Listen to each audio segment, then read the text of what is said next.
Guys, good morning, नमस्ते। कैसे हैं आप लोग? आशा करते हैं आप ठीक होंगे, स्वस्थ होंगे और मस्त होंगे। तो दोस्तों, अभी मॉर्निंग हुई है। आज हम लोग लेट उठे हैं सोकर, क्योंकि गर्मी बहुत थी। कल तो नींद भी नहीं आ रही थी, उस वजह से थोड़ा सा। तो आज मेरे हस्बैंड भी नहीं उठे हैं अभी तक, नहीं वरना 5 बजे बहुत जल्दी उठ के बैठ जाते हैं, चिल्लाने लग जाते हैं, थोड़ी आवाज़ करते हैं। लेकिन आज नहीं है, बड़े आराम से सो रखे थे।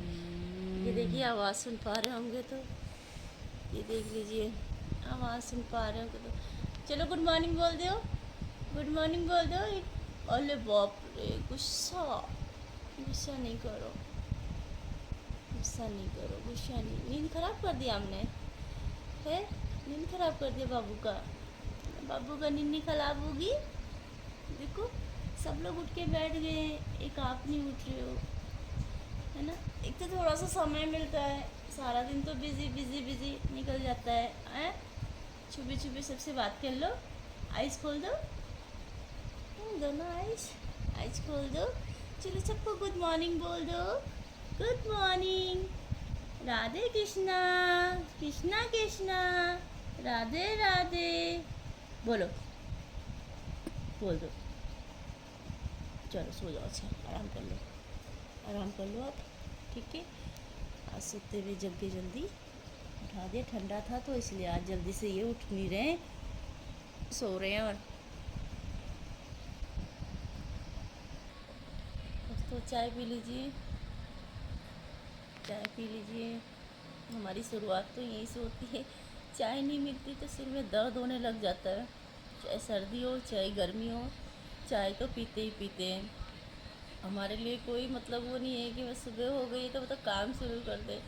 बस सुबह सुबह ये होता है कि मुझे चाय चाहिए ही चाहिए, तो मैं चाय पी लेती हूँ तो मेरा माइंड ठीक रहता है। मतलब मुझे गुस्सा आता है बहुत तगड़ा चाय ना पीने से।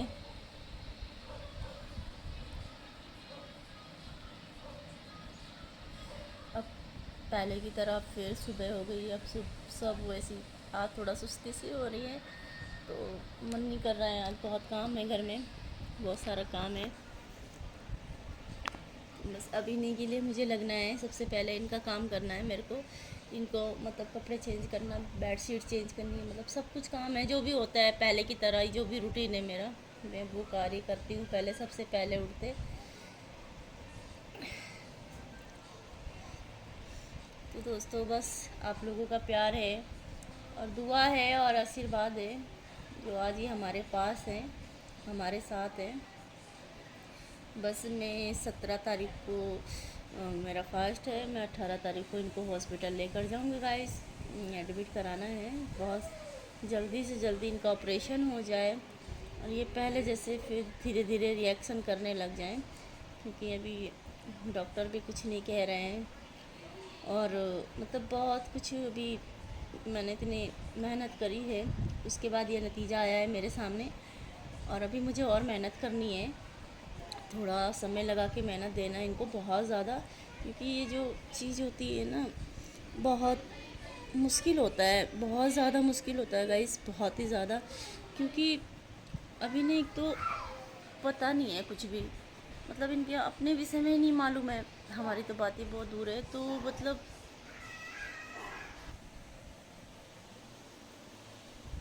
तो दोस्तों, ये बात है। और बहुत समस्या होती है हमेशा, मतलब जैसे हमेशा डेली डेली एक नया रंग बदलते हैं। मतलब ऐसे पेशेंट जो होते हैं ना, मैंने जहाँ तक कि मैंने नोटिस किया है, मतलब ऐसे पेशेंट के साथ रहना बहुत ही ज़्यादा मुश्किल होता है, इनको संभालना। मतलब पल पल में ही रंग बदलते हैं, कभी कुछ कभी कुछ कभी कुछ।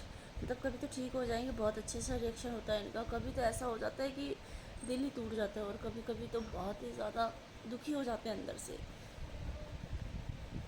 अगर इनकी चोट हाथ पैर में लग जाती, कि हाथ में लग जाती या पैर तोड़ देता, ऊपर वाला हाथ तोड़ देता, कुछ भी हो सकता है। लेकिन ये माइंड जो हमारा मेन पार्ट होता है ना, कभी इसमें चोट नहीं लगनी चाहिए। तो मैं यही कहती हूँ, आप कहीं भी जाएँ, देखिए मेरे पे तो पड़ी हुई है, मेरे पे तो बीती हुई है, आप लोगों के सामने है, देखिए फेस टू फेस सामने है। मैं यही कहती हूँ कि प्लीज़ हेलमेट का सेवन ज़रूर करें, हेलमेट ज़रूर लगाएं, चाहे आप छोटी सी जगह में क्यों ना जाएं। मेरे हस्बैंड को सिर्फ 2 मिनट का रास्ता भी नहीं था, ऑलरेडी 100 बार उसी लाइन पे आना और जाना था। पिकनिक स्पॉट में पार्क था ये, नेचर्स पार्क है हमारा यहीं पे देहरादून में। तो डोई वाले के पास में ही है। और लच्छी वाला पार्क है वहाँ पे, लच्छी वाला नेचर्स पार्क है। तो मेरे हस्बैंड की ड्यूटी वहीं पे थी। तो मतलब पार्क में मतलब बहुत अच्छा माहौल, मतलब इनका बहुत प्यार है, बहुत अफसरों के साथ सपोर्टेड थे। और दोस्तों ये कहीं ना कहीं बहुत लगाव था लोगों को इनसे, बहुत प्यार करते थे इनको लोग, कि मतलब घर आने का इनको वक्त भी नहीं मिलता था। तो मतलब कुछ बंदा अपने आप भी कोशिश नहीं करते थे, कुछ ऐसा होता था कि चलो भाई स्टाफ है, अफसर लोगों के बीच में रहते तो समय नहीं मिलता है। फिर मैं भी अपना काम करती हूँ तो मुझे भी मुझे पता है मेरी ज़िम्मेदारी क्या है, मुझे ही संभालना है सब कुछ, तो मुझे देखना है। तो बस सिर्फ इनका यही था कि बस आते थे घर पे, एक सहारा होता था कि चल भाई घर वाले, मेरे हस्बैंड आए हैं, परिवार में पापा वगैरह सब खुश हो जाते थे, भाई वगैरह भाभियाँ वगैरह मतलब खुश हो जाते थे घर के परिवार कि भाई अजय आ गए हैं ना। तो ऐसा होता है, मैं भी काम करती हूँ तो मुझे लगता था कि यार चलो कोई बात नहीं, नहीं आ रहे नहीं, कभी हमारा दिल बोलता था मिलने के लिए तो मैं खुद चली जाती थी। तो मैं भी रह नहीं पाती थी, इनकी तरह ही मेरी ड्यूटी भी है। तो मेरा छोटा सा सैलून है, तो मतलब मुझे भी, मेरे भी कंटिन्यू के क्लाइंट थे देखिए। तो बहुत अच्छा, मेरा भी बहुत अच्छा काम था मेरा भी। तो मतलब जब से ये बिस्तर पे, मतलब ऐसी कंडीशन होगी मैंने कभी सोचा नहीं था पहले। दोस्तों ये एक बात बताना तो मैं भूल गई, पहले मेरे हस्बैंड के साथ 2020 में इनके साथ में मतलब एक्सीडेंट हुआ था, हाथी ने मारा था। आप बताओ, जो बंदा हाथी से बच के आ सकता है वो बंदा भयंकर, ये छोटी सी इतनी सी चीटी बराबर तो चोट लगी है, ऐसा हम बोल सकते हैं। लेकिन नहीं, बहुत बड़ी चोट है, क्योंकि हाथी ने भी मारा है, इनके सिर में गुम चोट लगी थी। तो अब बाकी बॉडी में खरोच वगैरह आ गई है, बहुत ज़्यादा मतलब चोट नहीं आई थी। चल कर आए थे, मुझे बताते भी थे कभी भी। तो मतलब कभी मुझे बताते नहीं थे, क्योंकि मैं बहुत, मतलब मैं बहुत जल्दी मतलब मैं बहुत दुखी हो जाती हूँ। मैं सुन नहीं सकती, मेरा दिल ऐसा है ना, मैं सुन नहीं सकती। बस अगर हाँ कोई प्रॉब्लम में है, कोई दिक्कत में है, तो मैं बिल्कुल उसके लिए खड़ी हो जाऊँगी, बिल्कुल अपनी ऐसा बोल दो भगवान इसे मैं कितनी जल्दी ठीक कर दूँ, मेरा मन ऐसा बोलता है। मैं करने के लिए भी तैयार रहती हूँ और मैंने किया भी है, और भगवान ने कहीं ना कहीं वो मेरे साथ है। मैं कभी ऐसे काम नहीं करती जिससे कि सामने वाले का दिल दुखे। मैं हमेशा संतुष्टि उसी में रखती हूँ जिसमें सामने वाला खुश हो। दोस्तों मेरे हस्बैंड को पहले हाथी ने मारा था, हाथी से लड़के आए बेचारे, उनके काफ़ी चोट भी लग गई थी। किसी दिन मैं ये वीडियो बना के डालूँगी उनके लिए भी, देखना आप, हाथी से बंदे बच के। लेकिन उस टाइम सिर में ज़्यादा चोट नहीं लगी। दोस्तों ये सबसे मेन पार्ट होता है हमारा सिर, हम दिमाग से ही चलते हैं, और हमारे दिमाग में कभी कुछ हो जाता है, मान लीजिए सिर में ज़रा सा दर्द हो जाता है, तो हम कितना पागल हो जाते हैं, कितनी परेशान हो जाते हैं, आप लगाइए। तो बेचारे का इनका तो सिर ही, मतलब सिर का पार्ट ही निकला हुआ है एक साइड का। तो ये सिर का पार्ट जो निकला हुआ है ना दोस्तों, इस वजह से ये थोड़ा ज़्यादा अपने आव भाव में नहीं है, तो इस वजह से ज़्यादा ये परेशान है। तो अब इन्हें कुछ पता ही नहीं है, कुछ भी नहीं मालूम। एक तरफ ये हड्डी निकली हुई है, यहाँ की जो भी चीज़ें होती हैं सब निकला हुआ है। तो इस वजह से जो है ये माइंड इनका काम नहीं कर रहा। तो शायद डॉक्टर का कहना यही है, हमारा भी सोचना यही है कि जब सर्जरी हो जाएगी, तो जब पार्ट पड़ जाएगा, सारा आर्टिफिशियल पार्ट पड़ेगा यहाँ पे, क्योंकि यहाँ का पार्ट तो ख़राब हो चुका है। तो जो है बाहर से आता है पार्ट, वही पड़ेगा इनके, तो शायद अच्छा हो जाए, बहुत बढ़िया हो जाएगा। थोड़ा थोड़ा समय तो देखो दोस्तों, जो है सुख आने में तो देखो टाइम लगता है, पर दुख आने में टाइम नहीं लगा। तो जो तकलीफ़ आई है तो उसको भी हल होगा, कहीं ना कहीं निकलेगा ही, लेकिन कहीं ना कहीं अच्छा ज़रूर होगा इनके साथ में, क्योंकि बहुत सज्जन इंसान थे, बहुत अच्छे व्यक्ति थे। मैं एक घरवाली हूँ, मैं नहीं कहती मैं अपने हस्बैंड की बड़ाई कर रही हूँ, मेरे हस्बैंड बहुत अच्छे थे, सबसे अलग थे, सबसे अलग। तो मतलब ये मैं इनके साथ नहीं रह रही थी ज़्यादा समय से, तो मुझे यही है बस, इनके नेचर का मेन होता है, इंसान का नेचर और प्यार होता है उसका, और कुछ नहीं है उसके लिए, बस यही चीज़ें हैं। तो मैंने नोट, मतलब मेरे साथ जो भी हुआ है, बस एक छोटा सा हादसा समझ के मैं उसको छोड़ देती हूँ, भूल जाती हूँ। और इनका परिवार में भी और इनके स्टाफ में भी बेचारों ने बहुत सपोर्ट किया हमको, और बहुत तुरंत ही उनको लेकर गए हॉस्पिटल, एडमिट कराया। मतलब बहुत बेचारे हमसे पहले, मतलब वो सब कुछ कर चुके थे, जो कि उन्होंने डिटेल में मुझे बताया नहीं। कि मतलब मुझे जब स्टार्टिंग में पता चला तो मुझे नॉर्मली बताया उन्होंने कि भाई ऐसे ऐसे हो गया है, आप आ जाओ। तो मेरे को यहाँ से जाने में करीबन 1 घंटा लगा था, और 2 व्हीलर से गई थी मैं। मुझे लगा था कि शायद छोटी मोटी चोट है तो मैं जा रही हूँ इनको देख कर और लेकर आ जाऊँगी, अपने साथ ही ले आऊँगी, ऐसा लगा था। क्योंकि दोस्तों वहाँ जाने के बाद में तो मुझे लगा था कि बाबा क्या बीती थी उस दिन मेरे ऊपर, मैं पागल हो गई थी। मैं यही सोच रही थी मालिक पता नहीं क्या हुआ होगा। फिर गए जब अंदर कंडीशन देखी, तुरंत ही वेंटिलेटर पे रखे हुए थे।